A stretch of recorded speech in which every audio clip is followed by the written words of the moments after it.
Hi everyone, welcome to today's episode of What's Brewing. My name is Sandeep, for those of you that don't know who I am, and we have a very special guest with us today. He's no stranger to the What's Brewing show. I'm sure many of you know him as well. We have Malminderjit Singh, or Mel as everyone affectionately knows him, with us today.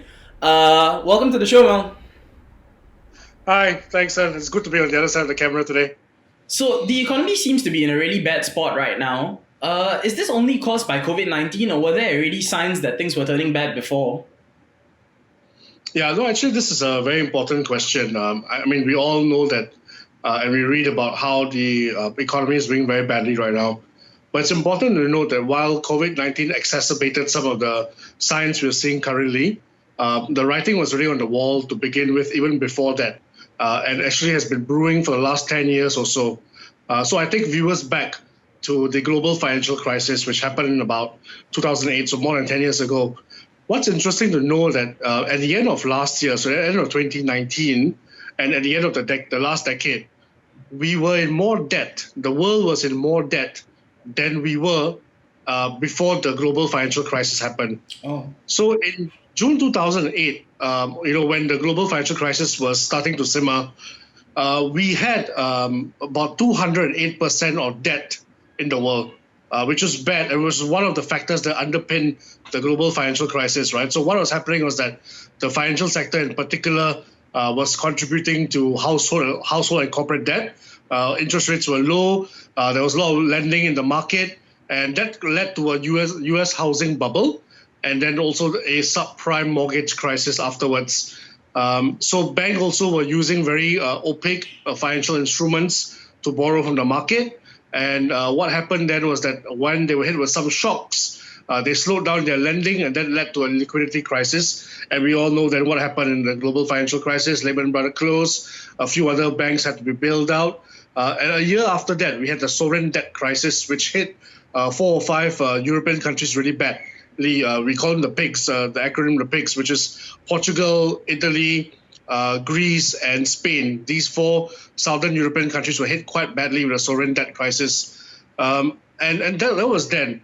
But what's interesting to know that, for instance, the World Economic Forum published a report last year as well. And in their report, they saw that global debt last year was already at 225% of GDP, which is huge. It's huge, and it's much more than the 208% that we saw 10 years ago when the global financial crisis happened. So actually, we're in a far worse condition in terms of debt than we were back then. So if we're looking at what are the sort of things that were happening, we already were in that sort of zone where we were at the very least going to face another global financial crisis, if not worse. And to just expand on that, so last year alone, global debt had hit a record of US $250 trillion. It's a huge amount of money, US $250 trillion. And it's not just, we just can't blame the financial sector for this. It's important for viewers to know that it's easy to point fingers at banks and the financial sector. But of course, they do play an important role. So even the World Economic Forum report states that in countries where there is a substantial financial sector, the debt was even higher at 250% of GDP. And this is compared to 2008, where countries who had a substantial financial sector had only 210% of GDP. So about 40% higher than even then. So banks are already leveraged out. And what has happened is that we've had very low interest rates. In the last decade or so, in developed economies alone, interest rates are less than 2%. And therefore, people have been borrowing, right? Because it's cheaper to borrow, right? So because of that, and even in some countries, there are negative interest rates. So I think post-global financial crisis, Sweden, Switzerland, and 1 or 2 other European countries went into negative interest rates. Denmark as well, negative interest rates, where people were even paying money for people to borrow. So that's interesting. And even UK recently has gone to negative interest rates territory. So what has happened is that because of all this low interest rates or negative interest rates, corporate debt has increased. So companies are borrowing more. In fact, at the beginning of last decade in 2010s, the corporate debt level has increased much higher than 2008, which is the last time that it peaked. Governments as well have been borrowing heavily because to finance some of the bounce back from the global financial crisis. So government debt globally has topped more than US $70 trillion in 2019, which is higher than the $65.7 trillion the year before in 2018. So even 1 year already that has increased, and that has been increasing over the last decade. And of course, in advanced economies, this is higher. IMF states that the public debt in advanced and developed economies such as Europe and North America is as much as 90%. And this is, of course, far higher than in 2008. So what has happened is that with the global financial crisis, bringing out some structural problems, they reveal some structural problems, instead of addressing those, governments have kicked the can down the road. Okay. And now we're going to see that can hitting us in the face. Wow. So it's safe to say that all these things were brewing well before COVID struck us. And, the warning signs were there, but like you mentioned, we've been choosing to ignore it. Could you perhaps maybe elaborate a little bit more on how bad things are going to get? We've heard a little bit about the current situation. Could you maybe tell us about how bad it's exactly going to be? Sure. Okay, this is going to depress people. So everyone out there, grab hold of your cup of cha and coffee, because I think you need to drink down. You need to drink this down to hear this. Okay, things are bad. That's to say the least. And of course, I'm not the first person to say that. A lot of people have come out to say that, and you can see the signs as well all around you. The high levels of debt that we have seen in the last decade is going to come back and bite us really hard now. Right, because we were not, we kept borrowing and kept building up this debt, with some sort of understanding that this will never blow over. We didn't have a limit, but now that we've suddenly hit a wall with COVID-19, this is going to come back and hit us really, really hard. And let me give you some examples. So take corporate debt, for instance. I told you about how private sector has been borrowing crazily, right? Yeah. So in the US alone, Neiman Marcus and JCPenney, which are two really huge department store chains, retail giants, right? Both of them recently failed to pay their debt, or the interest of the debt, rather. So because they failed to pay the interest of the debt, they are now filing for bankruptcy. These are huge companies, and this is just the beginning. Many more are going to come, in the US and other places in the world. American households, so household debt also was high, I was saying earlier, people have been borrowing. American households don't have cash, most of them rather, I qualify myself, most American households don't have cash to pay expenses for more than 3 months. That means they only have cash for up to 3 months. What happens beyond 3 months is something that they don't have an idea what to do, right? US unemployment is now rising at record levels. Make a guess how high US unemployment is currently. In terms of numbers, how many people are unemployed in the US? Just make a rough guess. Maybe 1 million people. Okay. So what happens in the US is when people are employed, they file for something called unemployment claims, which is to collect their unemployment benefits, right? Okay. In the last 6 or 7 weeks alone, the US has seen 30 million people file for unemployment claims. My goodness. Yeah, that's about 5 times or 6 times the size of Singapore's population. 30 million people have filed for unemployment claims. That's crazy. So even if 1% of this 30 million people file for bankruptcy, our bankruptcy caseload in the US will exceed any level seen before, even during the Great Depression in the 1930s as well. So we're going to see corporate debt and corporate bankruptcies increasing. We're going to see individual and household bankruptcies increasing. So people are all going to be owing money, not being able to pay it, filing for bankruptcy. And the people who are owed money, that is mostly banks and financial institutions, are going to have a situation where they've let all this money out and they can't recoup it, right? So that's going to be one big issue. But governments as well have, going to be earning a deficit as well. So just in terms of how they respond to COVID-19, the fiscal deficit. So for those viewers who are not sure, the government earns money through taxes, of course, and spends money, in government spending. So that balances off the fiscal budget, right? How much you earn, how much you spend, right? Because there's a lot of unemployment, because there's a lot of low business and things are bad, the amount of taxes governments are going to collect over this period of time is going to be really low, right? So the income is low. The amount they're going to be spending, as we've seen already, even in Singapore, how much spending has happened over the 3 budgets. Really high. Really high. So we anticipate that fiscal deficits in most developed countries is going to be 10% or more. So that is going to be pretty bad, almost never seen before. So quite unprecedented. So because of this, people are calling it the Greater Recession. All the top economists have come out to say it's a Greater Recession. And that's also because a V-shaped recovery is not likely. V-shape means that you come down fast and then you take a sharp and go up faster, right? Yeah. A V-shaped recovery is not likely because it's unlikely to bounce back immediately. So what you may see is a U-shaped recovery where you stay at the bottom for a long time and then over a period of time, maybe 2 or 3 years, you recover back, again. Could you give us an indication of what those timelines could look like? Because if it's a U-shape, how long do you think that's going to stretch for before we start seeing progress again? So I think many economists have said that's about 2 to 3 years. And that honestly as well, I think is quite a optimistic reflection.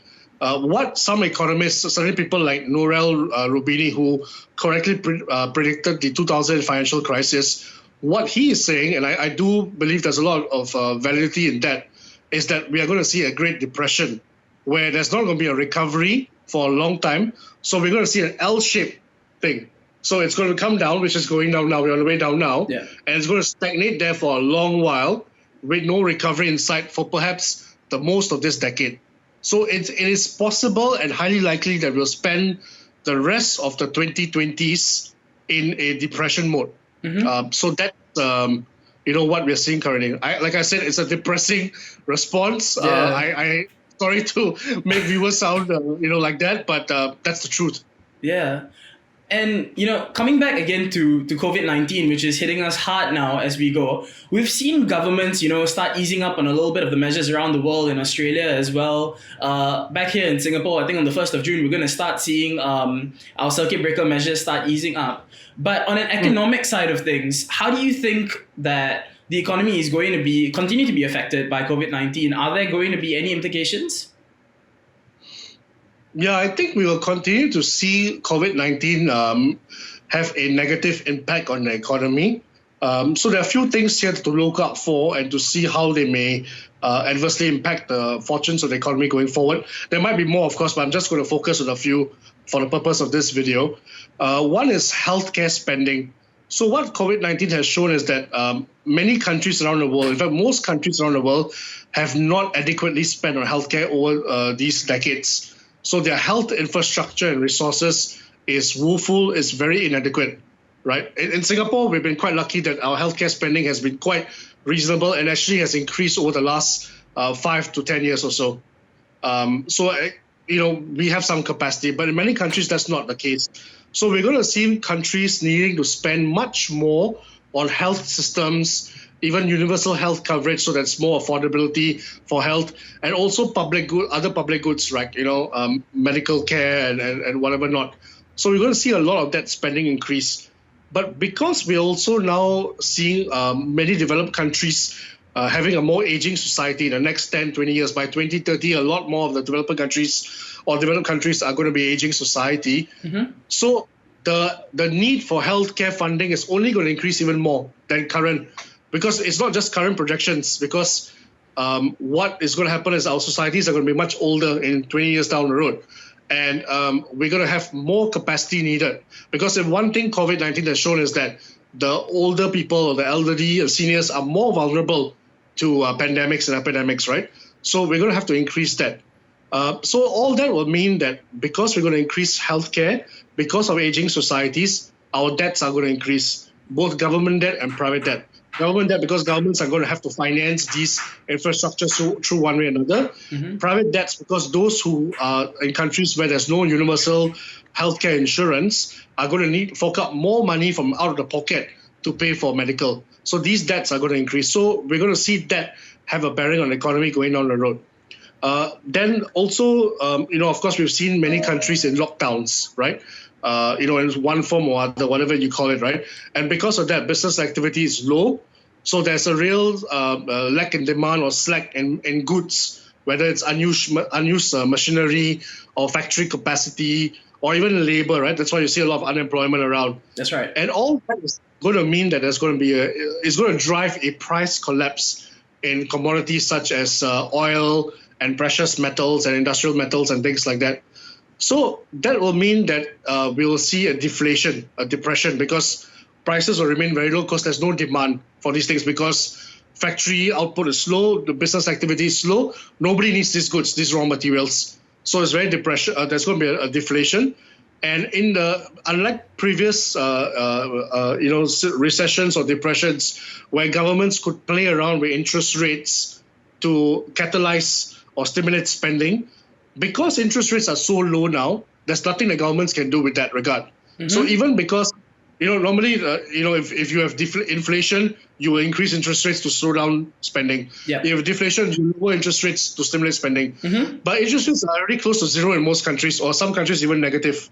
So how do you use that? You can't, right? So there's one tool then that governments cannot have. So monetary policy, as we know it, is almost redundant or ineffective at least. Then what we're going to see also is millions of people are already losing jobs. Okay. They're going to be working less, earning less. So what we're going to see is the wealth and income gaps that we saw increasing in the last decade is going to become only worse. So the poor are going to get poorer. Especially those workers who are on the front line doing salary-paid jobs, low-end salary-paid jobs, are going to get, earn even less. And those, I guess, who at the top end of society or strata who earn key resources may still continue to do reasonably well, right? So the gap will increase, and that will mean that governments will need to spend more money to help finance these inequalities, help bridge the gap, and that will further widen fiscal deficits, right? And the next thing we'll see is deglobalization, because people are already being more protectionist. You can see US and China, even before COVID-19, there was a trade war. You will see that decoupling between US and China increase at a faster rate. And more countries will respond to that by being more protectionist, right? And so all this will mean then that the post-pandemic world that we'll see will be marked with more restriction on the movement of goods, services, people, capital, labor, technology, data, information. So instead, where the last 20 years we saw, lines blurring, people doing more of that, we're going to see a reversal of that now. So that all will mean that, it will be making it even more difficult for the economy to recover. And to make things worse, we already have seen that epidemics have happened at a more increasing rate in the last 20 years or so, right? So, besides HIV, which broke out in the 80s, we have SARS in 2003, H1N1 in 2009, MERS in 2011, then Ebola from 2014, 2016, and now, COVID-19. I think what we're going to see as well is perhaps a greater increase in pandemics. And then that will mean that because pandemics are more frequent, our costs will increase. Our ability to recover fully will always be thwarted, because every couple of years or 3 years, we'll be hit by something similar like that. Hopefully not, but that seems to be the case. And, you mentioned that the warning signs have been there in the past as well. Yeah. Why aren't governments and international organizations doing something about this? It seems like we're reaching a incredibly critical point at the moment. How come, we aren't working on this harder? Well, to be honest, they are. I think they are doing what they can, but the question really is how much can they do? Because there's not much that they can do. I spoke about how earlier monetary policy is almost ineffective because interest rates are close to zero. So many countries cannot use monetary policy anymore to stimulate the economy, or can do it very marginally. Because, and as I mentioned earlier as well, because governments are already in public debt is very high, and fiscal deficits are going to be high as well, they also cannot use fiscal policy, which is to spend, to stimulate the economy very effectively. We are lucky in Singapore that we are able to do that because we built up huge amount of reserves over the years. Yeah. So we have the coffers and the ammunition to do that. But many countries don't. And you will see that in the next few months where countries in Europe and the US will struggle to do that. And because there is such high debt, borrowing also is going to be quite limited. Usually in previous crises, when the Asian financial crisis happened, for instance, in 97, 98, institutions such as the IMF and a lot of the multilateral banks like the Asian Development Bank and so on and so forth came to help. they are not able to do so as much currently. And I'll give you an example why. So this year alone, emerging economies, so this is a bunch of developing emerging economies, are going to need $2.5 trillion worth of financing for them to recover from COVID-19. So whatever they are doing, their various fiscal spending in their countries, total, if you take the whole group of emerging economies, this year alone, $2.5 trillion US dollars. The IMF alone has only $1 trillion at the most of So it's nowhere firepower. near enough to help bail out. That's not even half. If you add in the other multilateral banks like Asian Development Bank and all that, at the most they add up to a few $100 billion. So all in all, even they are not enough, don't have enough money to lend to the emerging economies. So we are in a situation now where we have too much debt. Government economic policies are almost ineffective because of the debt and the various problems with the last decade. And even the multilateral organizations don't have enough money. But there's a lot of liquidity. There are a lot of rich people out there with a lot of money who now don't know where to throw the money. Okay. Because all assets are down, oil prices down, various other assets are down, emerging economies are down. So a lot of these people are keeping on to liquidity. They're waiting for good assets to throw their money into, but they don't know where to go. That is why you see the stock markets in the last few weeks or so have been artificially propped up, and that's not natural because people are just throwing their money in there. But of course, if we see a crash in the stock market in the next months or so, then that will also affect negatively. So what countries need to do and what the whole international financial system needs to do is to figure out a way in which it can access all this liquidity that's out there waiting for someone to somewhere to throw their money into, and how they can bring that money into financing some of these debts that currently exist. So that's the only way, but that requires huge amount of political will and cooperation, and unfortunately that's something that we're not seeing very much of these days. I mean, hopefully we can see governments come together and, display that political will that you're talking about, because otherwise it does really seem that we are in for quite deep trouble. Thank you so much for sharing your insight with us today. Before we leave, we all know that, like myself, you're a huge fan of cha. I'm going to throw you a bit of a curveball question today and ask you, what would you say is your favorite accompaniment to cha, like your favorite snack while you're having your cha?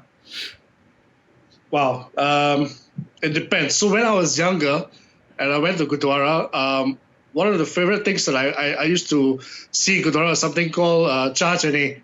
So it was black chane with gape, with prashad. Yeah. And I love that. And that's something that my grandma used to cook for me as well when I was younger.